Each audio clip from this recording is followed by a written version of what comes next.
न श्री रमेश कुमार जी, इस रेंज के डीआईजी श्री श्रीधर पाटिल जी, एडमिनिस्ट्रेटर एचआरडीएस सरिता पी मेनन जी, यहाँ के deputy commissioner Shri alias Khan साहब, यहाँ के एसएसपी श्री अरुण गुप्ता जी, प्रशासन, जिला प्रशासन के हमारे सभी अधिकारी, विभिन्न सामाजिक और राजनीतिक संगठनों के प्रतिनिधि, आपदा से प्रभावित परिवार, देवियों, सज्जनों और मित्रों, इस वर्ष अप्रैल और अगस्त महीने में आई प्राकृतिक आपदा की वजह से असमय जान गंवाने वाले निवासियों को सबसे पहले मैं अपनी श्रद्धांजलि अर्पित करता हूं। उनके परिजनों के प्रति गहरी संवेदना व्यक्त करता हूं। मुझे मालूम है कि जिला प्रशासन ने कठिन परिस्थितियों में NDRF, SDRF, army, national highway authority of India, बाकी सभी स्टेक होल्डर्स के साथ मिलकर के जिस तरह जान जोखिम में डालकर रामबन जिले में राहत और बचाव का कार्य किया, उसकी मैं प्रशंसा करता हूं, सराहना करता हूं। इन महीनों में प्रकृति के रौद्र रूप को अगर देखा जाए तो रामबन के अलग अलग हिस्सों के अनेकों घर प्रभावित हुए। इस तबाही से निपटने के लिए भारत के आदरणीय प्रधानमंत्री जिन्हें भी त्वरित मदद पहुंचाने के साथ साथ बहुआयामी राहत और पुनर्वास योजना का भी भरोसा दिया था। भारत के गृह मंत्री जी स्वयं जम्मू आए थे, सभी वरिष्ठ अधिकारियों के साथ बैठक करके राहत कार्यों का जायजा भी लिया था। और इस संकट की घड़ी में जम्मू कश्मीर संघराज्य क्षेत्र अकेला नहीं है, बल्कि पूरी भारत सरकार उसके साथ खड़ी है, भरोसा भी दिया था। पुनर्वास और विकास कार्यों को जिला प्रशासन ने तेजी से आगे बढ़ाने का काम किया है। आपदा प्रभावित क्षेत्र के लोगों के जीवन सामान्य हो सके, इसकी संवेदनशील ढंग से कोशिश की है। एक बड़ी चुनौती अत्यंत गरीब परिवारों के क्षतिग्रस्त घरों की थी। क्षतिग्रस्त मकानों के लिए जो सरकारी मुआवजा पुनर्निर्माण के लिए मिलता है वो प्रशासन ने उपलब्ध कराया, लेकिन ये सच है कि उस मुआवजे से नए घर नहीं बन सकते हैं और इसलिए एक प्रयास हो रहा था कि कैसे इन लोगों का घर फिर से बनाया जाए। एचआरडीएस एक बहुत ही प्रतिष्ठित सामाजिक संगठन है और पूज्य स्वामी जी उस संस्था के अध्यक्ष हैं। जब ऑपरेशन सिंदूर हुआ था तो जम्मू कश्मीर के ढेर सारे परिवारों के घरों की तबाही सेलिंग के कारण हुई थी।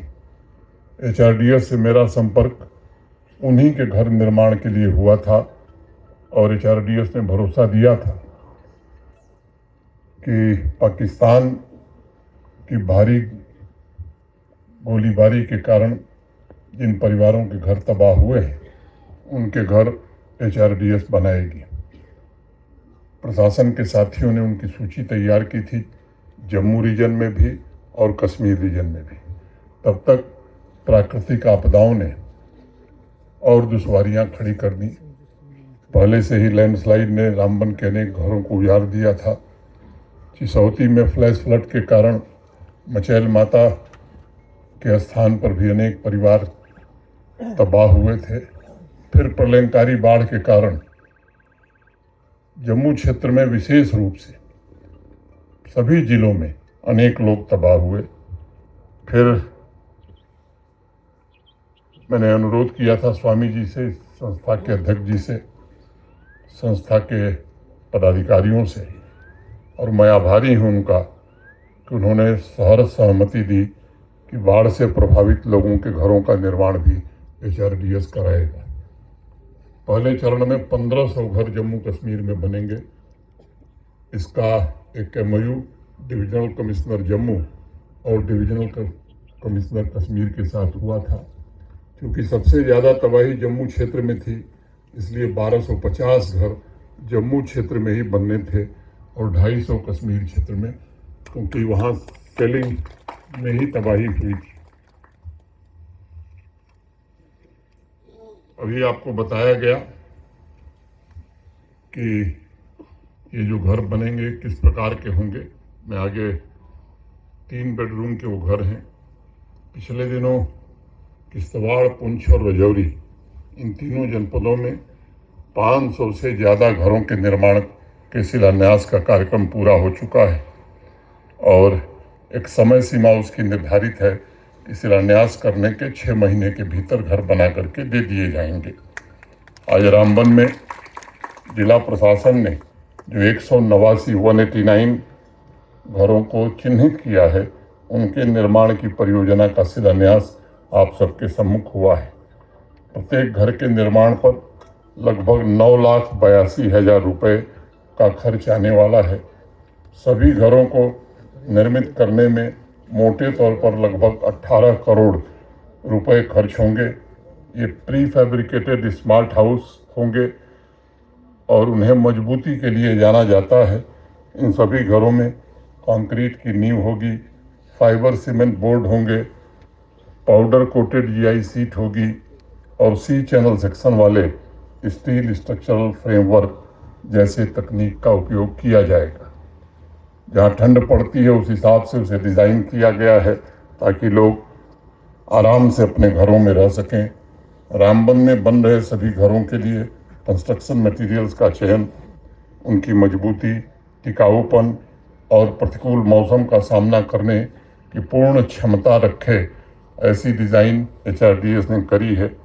प्रत्येक घर को मॉडर्न डिज़ाइन के द्वारा निर्मित किया जाएगा ताकि सभी परिवार आराम से, सुरक्षा पूर्वक और शांति से रह सकें।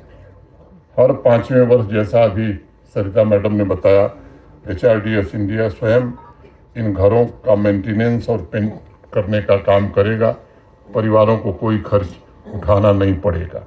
जिस दिन ये घर निर्मित हो जाएंगे, परिवार को सौंपे जाएंगे, उस दिन से HRDS इंडिया अपने खर्चे से सभी परिवार के सदस्यों के लिए फ्री लाइफ इंश्योरेंस कवरेज, जैसा इन्होंने बताया, 50 साल का प्रदान करेगा। 15 साल, 15 ईयर्स। HRDS इंडिया की तरफ से सभी परिवार के सदस्यों का फ्री हेल्थ चेकअप का इंतज़ाम भी रहेगा। जिन इलाकों में कनेक्टिविटी मौजूद है, वहाँ बन रहे घरों में, सभी घरों में इंटरनेट की सुविधा भी प्रदान की जाएगी। और एक अनुरोध मैंने संस्था से किया था कि चूँकि घर गांव में बन रहे हैं, गरीब लोगों के बन रहे हैं, इसलिए वो पशु भी रख सकें, 1-2 माल मवेशी भी रख सकें, तो कैटल शेड और बाउंड्री का निर्माण HRDS कराएगी, जिससे वे परिवार अपना जीवन यापन सम्मानपूर्वक कर सकें।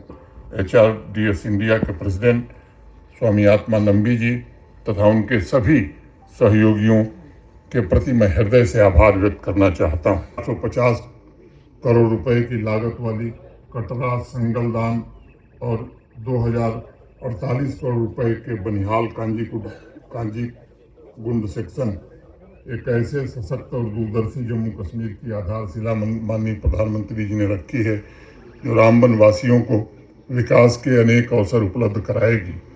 बनिहाल में आर्थिक गतिविधि बढ़े, इसके लिए 4 करोड़ रुपए की लागत से शॉपिंग कॉम्प्लेक्स कम कार पार्किंग भी बनाई गई।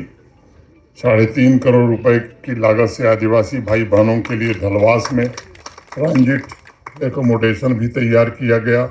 नाबार्ड के तहत लगभग 9 करोड़ रुपए की लागत से 5 और सड़क परियोजनाएं बनाई गईं। नाबार्ड के ही अंतर्गत अभी लगभग 160 करोड़ रुपए के 32 रोड प्रोजेक्ट और 4 ब्रिज के प्रोजेक्ट का निर्माण कार्य पूरा किया जा रहा है। लगभग 3 करोड़ 70 लाख रुपए की लागत से मांगित में प्राइमरी हेल्थ सेंटर निर्मित किया गया। वंचित वर्गों की नई पीढ़ी एम्पावरमेंट को ध्यान में रखते हुए यहाँ रामबन जिले में 4 कस्तूरबा गांधी बालिका विद्यालय स्थापित किए जा चुके हैं।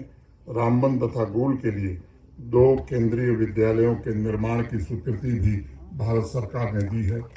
Special assistance to states for capital investment project के अंतर्गत 65 करोड़ 50 लाख रुपए के 9 डेवलपमेंट प्रोजेक्ट रामबन में शुरू हो चुके हैं।